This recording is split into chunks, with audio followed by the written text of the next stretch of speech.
നമസ്കാരം. ഇന്ന് നമ്മൾ കാണാൻ പോകുന്നത് എൻ്റെ നാട്ടിലെ അടൂരുള്ള അടൂർ ബൈപ്പാസിനെ കുറിച്ചാണ്. ഈ ബൈപ്പാസ് വന്നിട്ട് അടൂരിലെ ഏറ്റവും ഭംഗിയുള്ള ഒരു പ്രദേശമാണ് ഈ ബൈപ്പാസ്. ഈ ബൈപ്പാസ് വന്നിട്ട് ഏകദേശം 17 വർഷത്തോളമേ ആയിട്ടുള്ളൂ. പുതിയൊരു ബൈപ്പാസാണ്, പക്ഷേ നല്ല വൃത്തിയുള്ള സ്ഥലമാണ്. പുതിയ ബിൽഡിങ്ങുകൾ, പുതിയ ഹോട്ടലുകൾ, പുതിയ വ്യാപാര സ്ഥാനങ്ങൾ, അങ്ങനെ ഒത്തിരി കാര്യങ്ങൾ ഇവിടെ വരുന്നുണ്ട്. അപ്പം നമുക്ക് ഈ ബൈപ്പാസ് ഒന്ന് കാണാം. ഈ വലത്ത് സൈഡിൽ ഇതാണ്ട് കാണുന്നത് ഒരു ഹോട്ടലാണ്, പെപ്പിനോ എന്ന് പറഞ്ഞാൽ അതൊരു പുതിയ ഹോട്ടലാണ്. ഈ ബൈപ്പാസിൻ്റെ പ്രത്യേകത എന്ന് പറഞ്ഞു കഴിഞ്ഞാൽ ഈ ബൈപ്പാസിൽ ഒത്തിരി ഹോട്ടലുകളുണ്ട്. ഏകദേശം 10-15 എല്ലാം ആഹാരം കഴിക്കാനുള്ള സ്ഥലങ്ങളായിട്ട് ഒരു 10-15-20 സ്ഥലങ്ങളോളം ഉണ്ട്. നമ്മളിപ്പോൾ വലത്ത് കാണുന്നത് ഹോട്ടലും കളിക്കാനുള്ള സ്ഥലമെല്ലാം ചേർന്നൊരു ട്രഫ് എന്ന് പറയുന്ന സ്ഥലമാണ്. അതിൻ്റെ ഇപ്പോൾ നമ്മൾ ഈ ലെഫ്റ്റ് സൈഡിൽ കാണുന്നതും ഒരു ഹോട്ടലാണ്. പിന്നെ നമ്മൾ ഈ മുന്നോട്ട് പോകുമ്പോൾ ഈ ഇട സൈഡിലെ ചെറിയ പണി നടക്കുന്നതായിട്ട് കാണുന്നത് അത് പുതിയ പ്രൈവറ്റ് ബസ് സ്റ്റാൻഡ് പണി വരികയാണ്. ബസ് സ്റ്റാൻഡുകളെല്ലാം ഈ ബൈപ്പാസിലേക്ക് മാറിക്കൊണ്ടിരിക്കുകയാണ്. കാരണം കൂടുതൽ സൗകര്യമുണ്ട്, അതുകൊണ്ട് ബൈപ്പാസ് കൂടുതൽ വളർന്നുകൊണ്ടിരിക്കുകയാണ്. നമ്മളിനി മുന്നോട്ട് ചെല്ലുമ്പോൾ ഇനി നമ്മൾ കാണാൻ പോകുന്നത് ഈ ബൈപ്പാസിൻ്റെ ചെറിയ ഒരു പ്രശ്നമുള്ള സ്ഥലമാണ്. പ്രശ്നം എന്ന് പറഞ്ഞു കഴിഞ്ഞാൽ ബൈപ്പാസിന് ഒരു വളവ്, ബൈപ്പാസ് നല്ല നിവർന്നാണ് ഉള്ള ഒരു ബൈപ്പാസാണ്. പക്ഷേ അതിൽ ഒരു വളവുണ്ട്. ആ വളവിൽ ശരിക്കും അപകടങ്ങൾ അങ്ങനെയുള്ള കാര്യങ്ങളൊക്കെ കൂടുതലായിട്ട് നടക്കുന്നുണ്ട്. നമ്മൾ ഈ മുന്നോട്ട് കാണുന്നുണ്ട്. ഇതൊരു ചെറിയൊരു ആഹാരം കഴിക്കാനുള്ള സ്ഥലമാണ്. ഞാൻ പറഞ്ഞില്ല, ആഹാരം കഴിക്കാനുള്ള സ്ഥലങ്ങൾ ഒത്തിരി ഉണ്ടെന്നുള്ളത്. ഈ ഭാഗം ഈ റോഡ് ക്രോസ് ചെയ്ത് വണ്ടിയൊക്കെ പോകുന്ന ഈ ഭാഗമാണ്. ഇവിടെ ഒരു വളവും ഇവിടെ ഒരു ക്രോസ് ചെയ്യാനുള്ള റോഡും ഉണ്ട്. അവിടെ ഒരു ലോക്കൽ റോഡും ഉണ്ട്. ഇത് രണ്ടും കൂടെ ആകുമ്പോൾ അപകടങ്ങൾ വളരെ കൂടുതൽ നടക്കുന്നുണ്ട്. ഇവിടെ അപകടങ്ങൾ നടന്ന ആളുകൾ മരിക്കുകയൊക്കെ ചെയ്തിട്ടുണ്ട്. ഒറ്റ അപകടത്തിൽ നിന്ന് 2-3 ആളുകൾ മരിച്ച അപകടങ്ങൾ വരെ ഇവിടെ നടന്നിട്ടുണ്ട്. ഇങ്ങോട്ട് വരുന്നതിനനുസരിച്ച് പുതിയ കെട്ടിടങ്ങളും പുതിയ സ്ഥാപനങ്ങളും, അത് ഫ്രോസൺ ബോട്ടിൽ എന്ന് പറഞ്ഞാൽ ഐസ്ക്രീം അങ്ങനെയുള്ള കാര്യങ്ങളൊക്കെ കിട്ടുന്നൊരു സ്ഥാപനമാണ്. പിന്നെ ഈ ഇടത്തെ സൈഡിൽ വൈറ്റ് മാർട്ട് എന്ന് പറഞ്ഞാൽ നമ്മുടെ TV, ഫ്രിഡ്ജ്, ഇലക്ട്രോണിക്സ് കടയാണ്. TV, ഫ്രിഡ്ജ് അങ്ങനെയുള്ള കാര്യങ്ങൾ. പിന്നെ അത് കഴിഞ്ഞ് മുന്നോട്ട് ഇത് ഓലപ്പന്തൽ എന്ന് പറഞ്ഞൊരു ഹോട്ടലാണ്. ഹോട്ടലുകളുടെ ബഹളമാണ്, കണ്ടല്ല, ഹോട്ടലാണ്. അത് കഴിഞ്ഞാൽ ഇത് പുതിയതായിട്ട് തുടങ്ങിയ ഒരു ഹൈപ്പർ മാർക്കറ്റാണ്.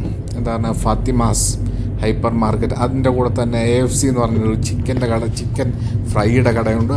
പിന്നെ പുതിയ കടകൾ നമുക്ക് കാണാം. ഈ സൈഡുകളിലൊക്കെ പുതിയ ബിൽഡിങ്ങുകൾ പണിഞ്ഞുകൊണ്ടേയിരിക്കുകയാണ്. ഞാൻ പറഞ്ഞല്ലോ, ഒരു 17 വർഷത്തോളമൊക്കെ ആയിട്ടുള്ളൂ ഈ ബൈപ്പാസ് തുടങ്ങിയിട്ട്. ഈ റോഡ് സൈഡിൽ നമ്മൾ വടക്കേന്ത്യയിലൊക്കെ കാണുന്ന പോലെ തന്നെ റോഡ് സൈഡിലിരുന്ന് സ്ട്രീറ്റ് ഫുഡ് കഴിക്കാനുള്ള സൗകര്യങ്ങളൊക്കെ ഈ ബൈപ്പാസിൻ്റെ സൈഡിലായിട്ടുണ്ട്. ഇന്ന് ഞായറാണ്, പക്ഷേ എനിക്ക് വണ്ടിയിൽ നിന്ന് ഇറങ്ങി ഇതെല്ലാം ഷൂട്ട് ചെയ്യാനുള്ള ഒരു സൗകര്യവും ഇല്ലാത്തതുകൊണ്ടാണ് എൻ്റെ ഒരു സാധാരണ മൊബൈൽ ഞാൻ കണ്ട കാര്യം ചെറുതായിട്ടൊന്ന് ഷൂട്ട് ചെയ്യുക ചെയ്തത്. ഈ കാണുന്നത് SS Hyundai എന്ന് പറഞ്ഞാൽ ഹുണ്ടായുടെ ഷോറൂമാണ്. പിന്നെ നമുക്ക് ഈ ലെഫ്റ്റ് സൈഡിൽ കാണുന്നത് എന്താണെന്ന് പറഞ്ഞു കഴിഞ്ഞാൽ അത് 2 ഹോട്ടലുകളാണ്. ഹൈവേ കിച്ചൺ എന്നൊക്കെ പറഞ്ഞ് ഹോട്ടലുകളാണ് ഈ കാണുന്നത്, ഈ ലെഫ്റ്റ് സൈഡിൽ കാണുന്നത്. ഇത് കഴിഞ്ഞ് നമ്മൾ റൈറ്റ് സൈഡിലോട്ട് വീണ്ടും കാണുന്നത് ഹോട്ടലാണ്. കണ്ടല്ലോ, ഒരു ഫിൽ എന്ന് പറഞ്ഞൊരു ഹോട്ടലുണ്ട്. എൻ്റെ പേര് കാണാം. 2 ഹോട്ടലുകളാണ് അടുത്തടുത്തുള്ളത്. ഒരു ഫിൽ അങ്ങനെ ഒരു ഹോട്ടലുണ്ട്. ഈ ജംഗ്ഷനിൽ ഇച്ചിരി ട്രാഫിക് കൂടുതൽ, കാരണം ഈ ജംഗ്ഷനിലാണ് ബീവറേജസ് ഉള്ളത് ഗവൺമെൻറ്റിൻ്റെ. അപ്പോൾ അത് കഴിഞ്ഞ് കുറച്ച് മുന്നോട്ട് അജ്ഫാൻ എന്ന് പറഞ്ഞ ഈ ഡ്രൈ ഫ്രൂട്ട്സ് അങ്ങനെയുള്ള കാര്യങ്ങൾ കിട്ടുന്നതൊക്കെയാണ്. പിന്നെ ഈ ലെഫ്റ്റ് സൈഡ് ഈ ഇരുട്ട് പോലെ കാണുന്ന സ്ഥലങ്ങളൊക്കെ 2 ബിൽഡിങ് പുതിയതായിട്ട് പണിഞ്ഞ് വരുന്നുണ്ട്. അതിനുശേഷം ഈ കാണുന്ന ചിക്കി, കണ്ടല്ലോ, ഇത്രയും ഫുഡിൻ്റെ സാധനങ്ങളാണ് ഇവിടെ ഉള്ളത്. ചിക്കി കഴിയുമ്പോഴത്തേന് ഏകദേശം 1.5 കിലോമീറ്റർ 2 കിലോമീറ്റർ അടുത്തേ ഉള്ളൂ നമ്മുടെ അടൂർ ബൈപ്പാസ്. ആ ബൈപ്പാസ് ഇവിടെ വെച്ച് എൻ്റെ ആകുന്നത്. ഇവിടുന്ന് വലത്തേക്ക് പോയി കഴിഞ്ഞാൽ കണ്ടല്ലോ, ഇവിടെ ഒരു ലൈറ്റുണ്ട്. ഇവിടുന്ന് വലത്തേക്ക് പോയി കഴിഞ്ഞാൽ നമ്മൾ തിരുവനന്തപുരത്തേക്ക് പോകാൻ, കൊട്ടാരക്കര, തിരുവനന്തപുരം സൈഡിലേക്ക് പോകാൻ സാധിക്കും. അതല്ല നമ്മൾ ലെഫ്റ്റിലേക്കാണ് പോകുന്നതെങ്കിൽ അവിടെ ഒരു യേശുക്രിസ്തുവിൻ്റെ വളരെ വലിയൊരു പ്രതിമയുണ്ട്. അതിനുശേഷം ലെഫ്റ്റിലേക്ക് പോവുകയാണെങ്കിൽ നമുക്ക് അടൂർ ടൗണിലേക്ക് പോകാൻ സാധിക്കും. അടൂർ ടൗണിലേക്ക് പോകുന്ന വഴിയാണ്. ഇവിടെ വെട്ടം വളരെ, ഈ പോസ്റ്റുകളിലൊക്കെ സ്ട്രീറ്റ് ലൈറ്റ് ഒക്കെ സ്വല്പം കുറവാണ്. അതുകൊണ്ട് വെട്ടം സ്വല്പം കുറവായിരിക്കും. അതുകൊണ്ട് കാണാൻ ഇച്ചിരി പാട് കാണും എന്ന് തോന്നുന്നു. ഇവിടെ ലെഫ്റ്റ് സൈഡിലായിട്ട് ഈ ബൈക്കിൻ്റെയൊക്കെ ഷോറൂം അങ്ങനെയുള്ള കാര്യങ്ങളാണ് ഈ ലെഫ്റ്റ് സൈഡിൽ വരുന്നത്. റൈറ്റ് സൈഡിൽ ഫർണിച്ചർ കടകൾ, പഴയ ഇതൊക്കെ സ്വപ്പം പഴയ കടകളും പഴയ കാര്യങ്ങളും. കാരണം നമ്മൾ ബൈപ്പാസിൽ നിന്ന് മാറി ഇപ്പം ടൗണിലേക്ക് പോയിക്കൊണ്ടിരിക്കുകയാണ്. ഈ ലെഫ്റ്റ് സൈഡിൽ എന്താ പറയുന്നത് ഹോട്ടലും ബ്യൂട്ടി പാർലറും അങ്ങനെയുള്ള കാര്യങ്ങളാണ്. ഇനിയിപ്പോൾ നമ്മൾ കാണാൻ പോകുന്ന വേവ് ബ്രിഡ്ജ് അങ്ങനെയുള്ള കാര്യങ്ങളാണ്. ഈ അടൂർ വളരെ വേഗത്തിൽ വളർന്നുകൊണ്ടിരിക്കുന്ന ഒരു ഒരു പ്രദേശമാണ്. അടൂർ എന്ന് പറയുമ്പോൾ എല്ലാവർക്കും അറിയാമല്ലോ, അടൂർ ഭവാനി, അടൂർ പങ്കജം, അടൂർ ഗോപാലകൃഷ്ണൻ, അങ്ങനെ അടൂർ അടൂർ ഇപ്പോൾ പുതിയ സിനിമകളിലൊക്കെ ഉണ്ട്. ഇത് വി സ്റ്റാറിൻ്റെ അവരുടെ ഒരു ഷോറൂമാണിത്. അതുപോലെ തന്നെ സ്റ്റുഡിയോ എന്ന് പറഞ്ഞ ഷോറൂമുണ്ട്, റിലയൻസിൻ്റെ ഉണ്ട്. ഇടത്ത് സൈഡിൽ കാണുന്ന ഒരു പമ്പാണ്. അടൂരിലാകെ 4 പമ്പോളം 1 2 3 4 പമ്പോളം അടൂരിലുണ്ട്. അതിലൊരു പമ്പാണ് ഈ കാണുന്നത്. ഇത് വളരെ നല്ല രീതിയിൽ പ്രവർത്തിക്കുന്ന ഒരു പമ്പാണ്. വളരെ കറക്റ്റായിട്ട് അളവൊക്കെ കിട്ടുന്ന പമ്പാണെന്നാണ് പറയപ്പെടുന്നത്. അതുകൊണ്ട് ഈ കാണുന്ന ജംഗ്ഷനാണ് നയനം തിയേറ്റർ ജംഗ്ഷൻ. നയനം നാദം എന്ന് പറഞ്ഞ 2 തിയേറ്റർ. അതിപ്പോൾ പുതുക്കി പണിഞ്ഞുകൊണ്ടിരിക്കുകയാണ്. വർഷങ്ങൾ 2-3 വർഷമായി അതിപ്പോഴും പുതുക്കി പണിഞ്ഞുകൊണ്ട് തന്നെ ഇരിക്കുകയാണ്. അതൊന്നും ശരിയായിട്ടില്ല. ഉടൻ തുടങ്ങുമെന്ന് പറയപ്പെടുന്നു. ഈ വലത് സൈഡിൽ കാണുന്ന പണ്ട് മുതലേ ഉള്ളൊരു ഇലക്ട്രോണിക്സ് കടയാണ് സംഗീത ഇലക്ട്രോണിക്സ് എന്ന് പറഞ്ഞാൽ. ടൗണിലേക്ക് വരുമ്പോൾ സ്വല്പം ലൈറ്റ് കുറയുന്നുണ്ട്. പോസ്റ്റിലെ ലൈറ്റുകളൊന്നും അങ്ങനെ വലുതായിട്ട് കത്തുന്നില്ല എന്ന് തോന്നുന്നു. നമ്മുടെ വീഡിയോയിൽ അതുകൊണ്ട് പ്രകാശം സ്വല്പം കുറവുണ്ട്.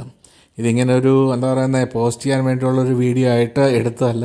ഞാൻ ഒരു ആവശ്യത്തിന് വേണ്ടി ഇറങ്ങി ഇങ്ങനെ വരുന്ന സമയത്ത് ജസ്റ്റ് ഒരു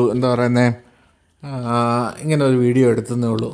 അത് ഈ കാണുന്നതൊക്കെ പുതിയ ഫാക്ടറി സെയിൽ എന്നൊക്കെ പറഞ്ഞുള്ളതാണ്. ഇനി മുന്നോട്ട് ചെല്ലുമ്പോൾ നമുക്ക് ഒരു പാലമാണ്. നേരത്തെ ഒരു പാലമായിരുന്നു, അതിൻ്റെ കൂടെ ഇപ്പോൾ 2 പാലം കൂടെ പണിഞ്ഞു. ആ പാലത്തിൻ്റെ വലത്ത് സൈഡും ഇടത്ത് സൈഡും ഇതൊരു ഹോട്ടലാണ്, ബാർ ഹോട്ടലാണ്, ലാൽസ് റെസിഡൻസി എന്ന് പറഞ്ഞ്. ഇതൊരു നമ്മൾ ഈ കാണുന്നത് സാംസങ്ങിൻ്റെ ഷോറൂമാണ്. അത് കഴിഞ്ഞ് ഡ്രീമേഡ് ഷോപ്പ്, പിന്നെ ഒരു സ്വർണ്ണക്കടയൊക്കെ ഉണ്ട് അവിടെ. പിന്നെ ഈ ലെഫ്റ്റ് സൈഡിലും വലിയ ഒരു തുണിക്കടയുണ്ട്. അതുകൊണ്ട് ഈ കാണുന്നത് നമ്മളിപ്പോൾ നേരെ കയറുന്ന ഒരു പാലത്തിലേക്ക്. ഈ പാലത്തിന് 2 സൈഡിലും ഓരോ പാലം കൂടെ ഉണ്ട്. ഇവിടെ വളരെ വലിയ വീതിയാണ് ഇതുവഴി പോകാൻ. അങ്ങനെ വലിയ ട്രാഫിക്കോ കാര്യങ്ങളോ ഒന്നും വളരെ കുറവാണ് ഇതുവഴി പോകാൻ. പക്ഷേ ഈ സമയത്ത് അവിടെ അവിടെ KSRTC ബസ് സ്റ്റാൻഡായിരുന്നു തൊട്ട് മുൻപിൽ. അതുകൊണ്ട് പോലീസുകാർ തടഞ്ഞു നിർത്തുന്നതുകൊണ്ടാണ് ഇങ്ങനെ ചെറുതായിട്ട് ഇങ്ങനെ ഒരു ട്രാഫിക്കിന് സ്ലോ ആവുന്നത്. അല്ലെങ്കിൽ യാതൊരു കുഴപ്പമില്ല. ഈ പ്രകാശം സ്വല്പം കുറയുന്നുണ്ട്. ഇവിടെ ലൈറ്റ് സ്വല്പം കുറയുന്നുണ്ട്. ഇവിടെ ഈ ലെഫ്റ്റ് സൈഡിലാണ് നമ്മുടെ KSRTC ബസ് സ്റ്റാൻഡ്. പണ്ട് മുതലേ ഉള്ള ബസ് സ്റ്റാൻഡാണ്. വർഷങ്ങളായിട്ട് എനിക്ക് ഓർമ്മ വെച്ച് ഞാൻ കോളേജിൽ പഠിക്കുന്നതും സമയത്തൊക്കെ ഈ ബസ് സ്റ്റാൻഡിൽ വന്നായിരുന്നു ഞാൻ ബസ്സൊക്കെ കയറി പോയിക്കൊണ്ടിരുന്നത്. ഇവിടെ ആ ബസ് സ്റ്റാൻഡിൽ ലൈറ്റൊക്കെ കുറവായതുകൊണ്ട് നമുക്ക് കാണാൻ സാധിക്കുന്നില്ല. പകൽ സമയം നമുക്ക് ഒരു വീഡിയോ എടുത്ത് ഇതിൽ പോസ്റ്റ് ചെയ്യാം.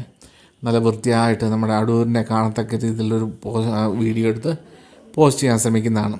നേരെ പോകുന്ന സമയത്ത് വീണ്ടും ഒറ്റ വരി റോഡാണ്. സ്വല്പം കഞ്ചക്ഷൻ കൂടി വരുന്ന സ്ഥലമാണ്. ഈ ടൗണിൻ്റേതായ ചെറിയ ട്രാഫിക്കൊക്കെ ഉണ്ടായി വരുന്നുണ്ട് ഇനി മുന്നോട്ട് പോകുന്നതിനനുസരിച്ച്.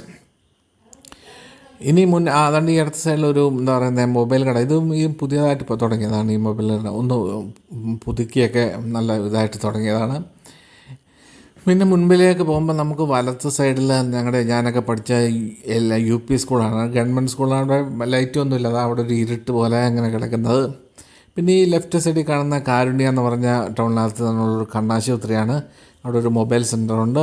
അതിനടുത്ത് ഇതൊരു ഫേമസ് ആയിട്ടുള്ള ഒരു ജ്യൂസ് കടയാണ്.